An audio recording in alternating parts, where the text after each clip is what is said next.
Purdy steps through, floats it, he's picked, and that's it. Bynum gets another.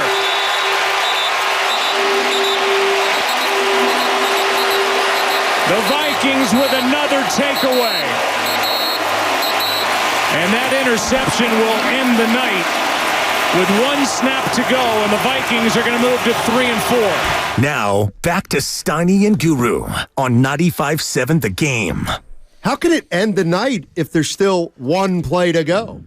That's Joe Buck, and I'm a horses behind. Matt Steinmetz, Darryl the Guru Johnson, Mark Willard, Dan Dibley from Chase Center. Our guys. Where the Warriors' season openers tonight against the Phoenix Suns.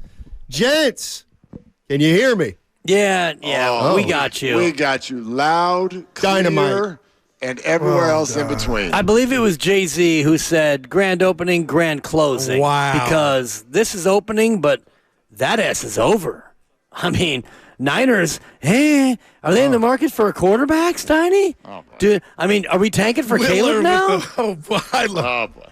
Dibs, those are the hard questions that need to be asked. Is it weird? I wonder, do you guys experience this with the job that we have when you're watching 49er games, and it could be any game?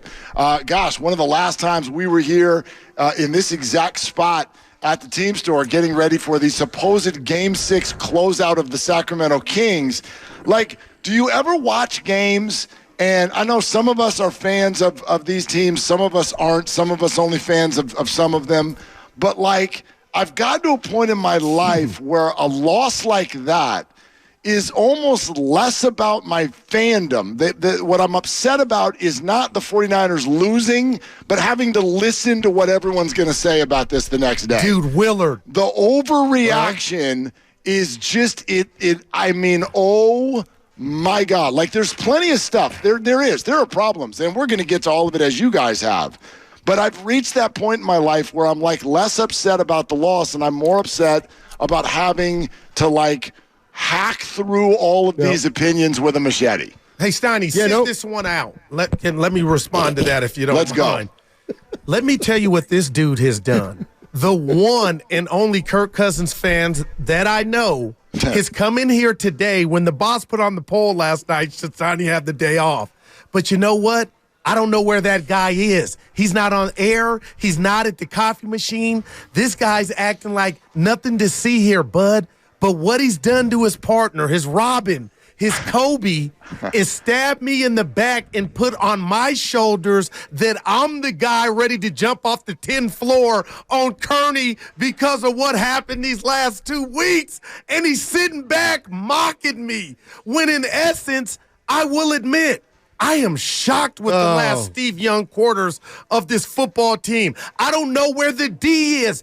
Wilkes in this defense has shocked me. Got to get him out of the booth. More so than Brock Purdy, but your guy is in his zone right now, and it's just sickening, Dibs, to watch him think he's getting away with what he's doing, but his head is as big as Jack in the Box because Kirk cut the Niners up on Monday night. Yeah, but routine. You know what Steiny is when it comes to Kirk Cousins and these sorts of takes? He's gutless. Yeah. He's so gutless. He's afraid to step forward and really take the victory lap that he should take. No, I listened to the whole 4 hours, Steiny. And you know what you are, Steinmetz? You are gutless. Wow. How so, Dan? Dibby. Okay, Matthew. You're unafraid to step forward and do the I told you so radio that you did leading up to the game. And now that it's all come to fruition, I'm having quite a year. I'm Matt Steinmetz. No. I'm having a great year.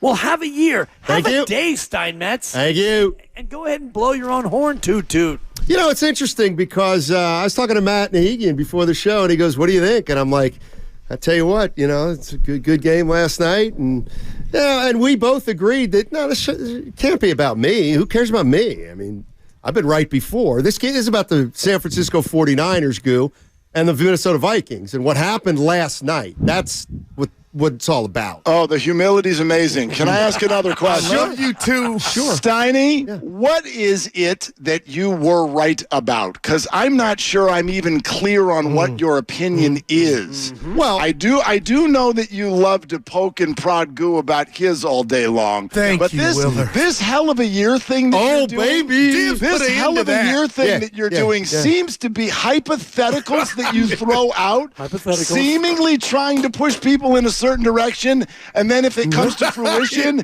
you go on a victory lap, and I'm like, I don't even know what it is you said. What did you say about Kirk Cousins that was correct? Well, I'll tell you in a minute, but what's less important than that, or more important than that, is that this has seemed to bother you a little bit, which is now noted. No, it doesn't bother me at all. The bottom line is, I just think between 10 and 2, once in a while, you ought to get pinned in a corner instead of your partner. Man, you got to say something. But I'm too precise. I'm too precise with my words. That's the bottom line. You're too vague with your words. Fair enough. List the opinions, list the opinions, Steiny, where you've been right with your hell of a year. Look, Go ahead. I'm listening. I'm not going to sit here and not acknowledge that all you 49er fans on the radio have made a joke out of Kirk Cousins year in, year out. He's a choker. He gets lemon booty. I've been saying all along, my partner. When did this show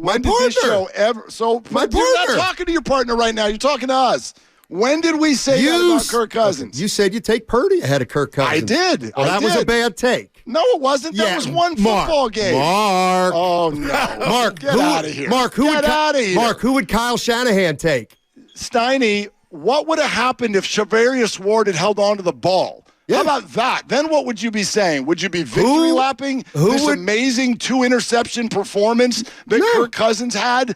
Come on, man. Don't be disingenuous. I wouldn't change one thing I said last week, and what I said was Kirk Cousins is a really good quarterback. So is Brock Purdy, and they're going to have picks here and there, and for Brock, that fourth quarter stunk. But that's not going to change any of my opinions in the grand scheme of this. Why would it? Who do you think Kyle Shanahan would want? Brock Purdy. That's who he's got. Yeah. That's who he's got. I think he could win with both of them. I think he could win with both of them. How about that? I think he could have a really good football team with either one of them. I want to know why Kirk Cousins against that defense was as comfortable as any quarterback we've seen against the Niners defense. That's where my mind is. My mind is not on quarterbacks. My mind is on Steve Wilks.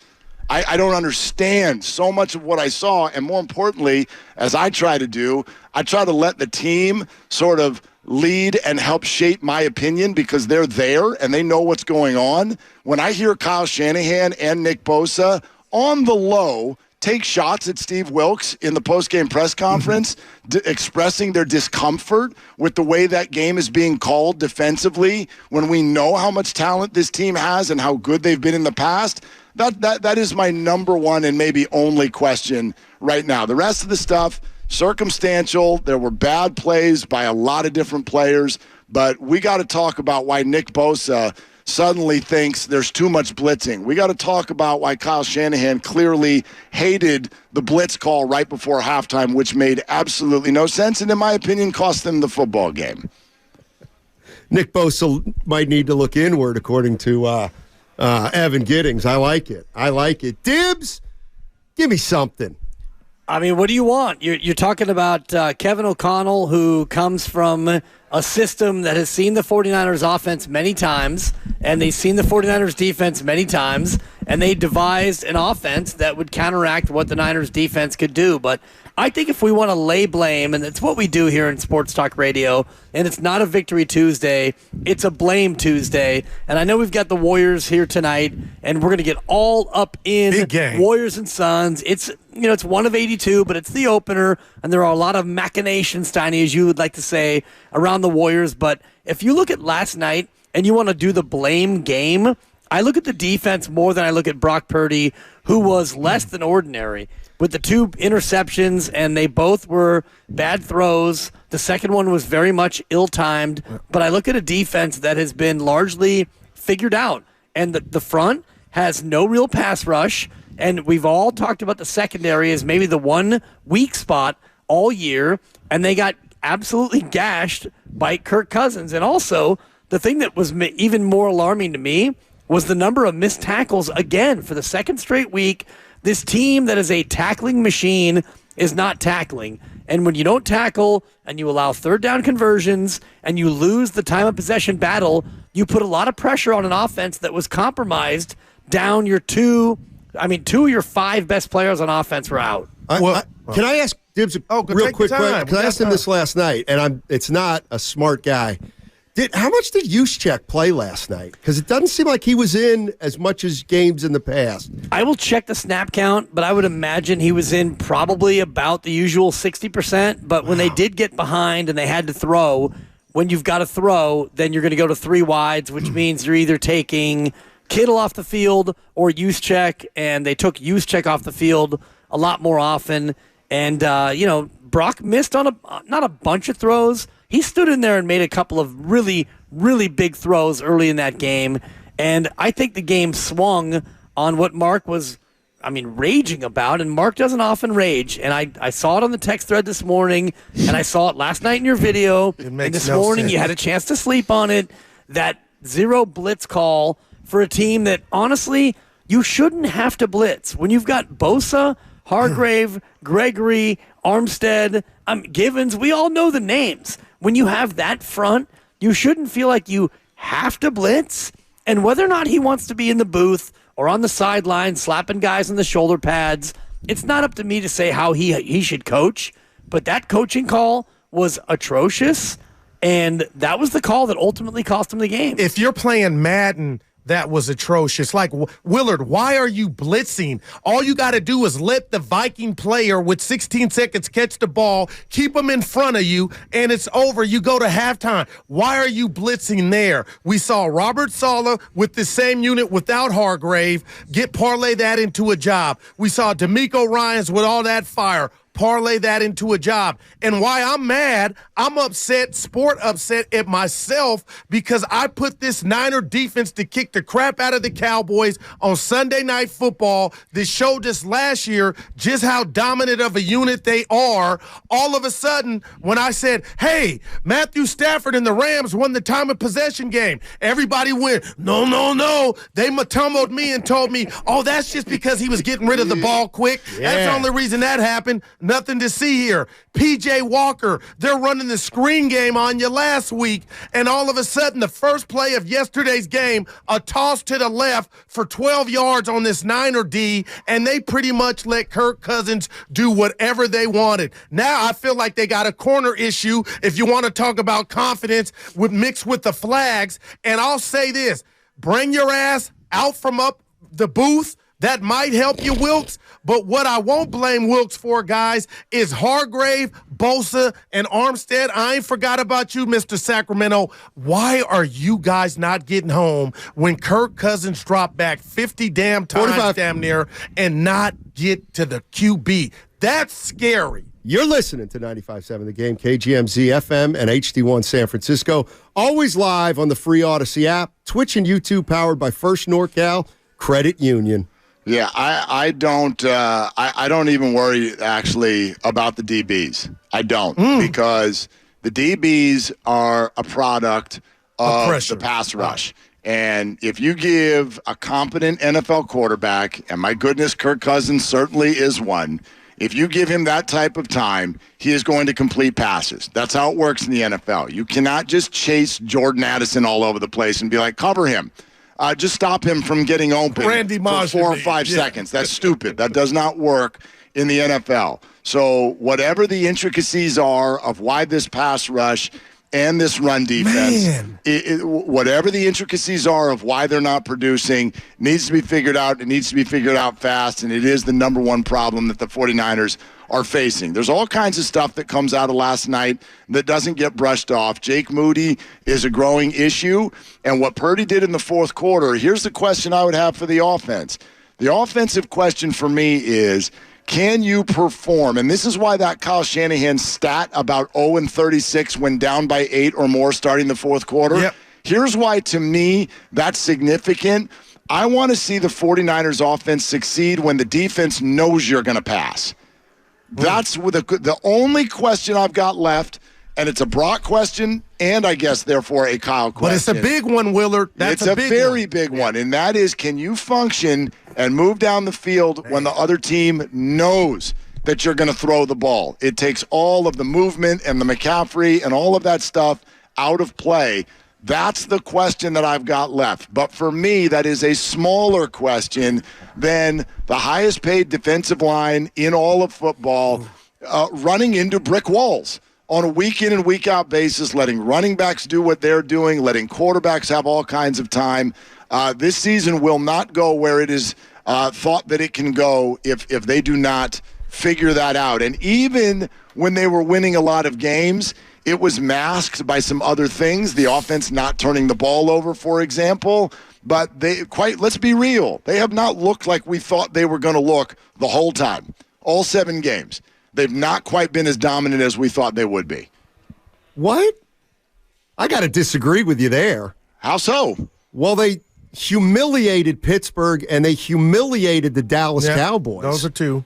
Well, again, that's when you got a lead, and I would disagree that solely came from the defensive line.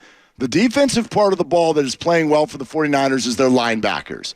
I didn't realize you were talking specifically about the defensive I'm talking line. about the pass rush, right. Yes. I'm talking specifically about Bosa, Armstead, Hargrave, now Randy Gregory, Farrell, anybody else that is on that list. That group is not producing, and we know from history, we remember the year they went to the Super Bowl, the way they went to the Super Bowl is by flipping their number of interceptions from 2 to about 20. And how did they do that? They got Nick Bosa, and they made quarterbacks uncomfortable, hurried them, forced them into bad decisions, and the same defensive backs who couldn't pick off a ball the year before, led the whole world in turnover margin. It all works from there. That's how this team is built. It is built for that pass rush to get home, and when it doesn't, they're going to lose football games. Man, right now, pressure-wise, in terms of percentage, they're almost exactly where they were last year. Last year, they were 11th in league in pressure percentage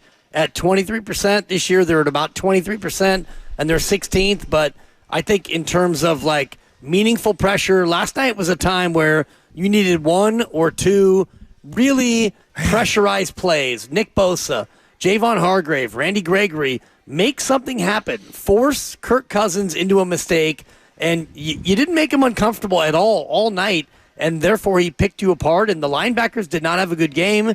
I don't know if Dre Greenlaw is still fighting back from his injury, but you were not tackling the way you normally do. And, the Charvarius Mooney-Ward play at the end of the half, well, it was a 50-50 play, and the first time that happened, he actually took the ball away from Minnesota, and the second time he got clowned at the 40, and that cost you 6 points, and that one to me is on the defensive coordinator. You know what? Good points by all of you guys, but I'm going to say this because, I know Randy Gregory can ball. He's had some issues, but I'm wondering within the 49er ranks what they really thought of that D-line, the fact that they felt like without his salary, they were the highest paid D-line, but the fact that they thought they needed his help, get something for much of nothing. I get it. I understand it. But I'm looking at Bosa, and I don't want to give him – it's 7 weeks in, and nobody can mimic the NFL or preseason with him not playing. But when does that run out that he missed preseason? Because I'm watching him, guys. He's being blocked by one guy, and a couple times last night he was thrown to the left or thrown to the right. Okay, is this nothing or is this something? And I'm hearing you, Willard. I think it's something because Armstead got his money, and JD was not caping up for him, but he was telling us the last time he was on, Armstead, he did this and that. Well, he's not getting it's down the line. No pun intended. They're not getting home, and this has the ingredients to get scary, especially with Cincinnati coming to town and that passing attack. I mean, look, Baldy said it this morning. I hope everybody was listening on the roast. Baldy was talking about it. He said Javon Hargrave is completely missing, and Bosa has become one-dimensional in terms of a bull rush type of a guy. That's somebody, for anybody who's watching or listening and wondering why we would come down the road of a defense that's sort of kept teams down in terms of the points per game so far this year. Watch the film. Watch the film and go deeper with your take. because they were playing really largely bad offenses. And I would argue, actually, that even continued into last week against Cleveland. This one isn't. Kirk Cousins can move a football, and so can Matt Stafford, and both of them did. We don't know where that Rams game would have gone if the ball hadn't bounced off of Kyron Williams' hands and the 49ers got a gift interception and changed momentum in that football game. I know Dak Prescott and the Dallas Cowboys came in, and the 49ers absolutely, right? They had a very good game. But if you want to dive deeper into what the defensive line looks like in terms of the pressure they're creating, how many hits they're getting on the quarterback versus years past, it's not right. It just isn't the same. I'm not saying that it's terrible, but it's not the same. And when you combine it with new play calling from Steve Wilks, especially like we saw right before halftime last night, that puts defensive backs on an absolute island, sells them out, that's just bad football. It's bad play calling. Sure, Ward could have, should have picked it, but he didn't, and it blew the game. I firmly believe the 49ers are not in a down and distance situation in the second half that forces them to play the way they did if they don't give up that touchdown and they're only Willard, down by I gotta interrupt though. I gotta interrupt. Go ahead. When I thought the Minnesota head coach kind of puckered up and chose the field goal that they missed, the defense, you can make an argument. We gave the offense the ball with the chance to where 6 not ties it, it wins it. So, you know, right, and they didn't do it. So Brock, that's like no one's saying that the fourth quarter wasn't really bad for Brock Purdy. No, it certainly was. I'd argue for the first 3 quarters, he was the best 49er on the field. Okay, he was very good for 3 quarters, but that doesn't matter. What matters is the fourth quarter, and as I said, it matters what you do when the defense knows you're going to throw the football. So that's a demerit. There's no question. But you're saying it's interesting to me that people will go, well, no, the D was the culprit. The D was the culprit. He had the chance to. Why is the offense even in that position? All right, but McCaffrey fumbles, Moody misses a field goal, and the defense right before half put them down by 9 points when they should have been down by 3. Let me tell you this. Well, this is what scares me about Wilkes. Scares me. Sports scares me. If he were to get Robert Saleh on the phone and D'Amico Ryans, they would say, boy, you better hang this phone up. What you calling me for? You got the luxury of having Hargrave to go along. We didn't have that luxury. You better get off the phone. What do you need help with? That's why, guys, I think this is serious as to why they're not getting home when you added him to the line to go with Nick.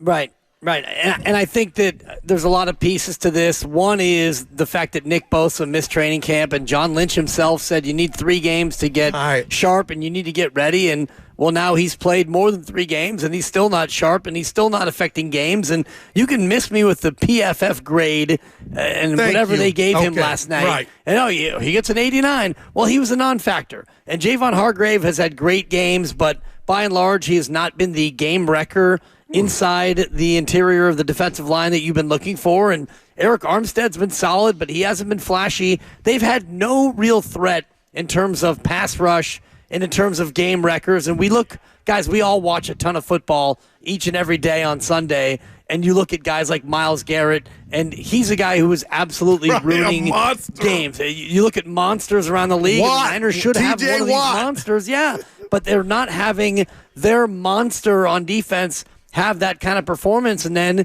you look at Brock Purdy, and he threw 2 interceptions in the final 6 minutes. And, yeah, Mark's right. He stood in. He made tough throws. If McCaffrey doesn't fumble, the scoreline looks different. But Brock Purdy had 2 cracks at it late in the game, deep in the fourth quarter, and he made 2 of his worst throws as a 49er, and that hurts. All right, guys. Well, listen, you have a great rest of the day out at Chase Center. Talk some Niners. Open night. You guys, I assume, are staying for the game. Did we ever hear the opinion about Kirk Cousins that you were right about? I was still wondering. I just was wondering. I didn't know if did we hear it? Oh, yeah. Or did we just move on? I can't remember. No, we heard it, and then we moved on. Okay, I didn't. I still can't remember what it was, but okay. Well, one thing, just remember this: I'm having a hell of a year, Willard. Well, it is always in the eye of the beholder. So if you're having a wonderful year, good for you. I'm happy for that. We're listening, guys.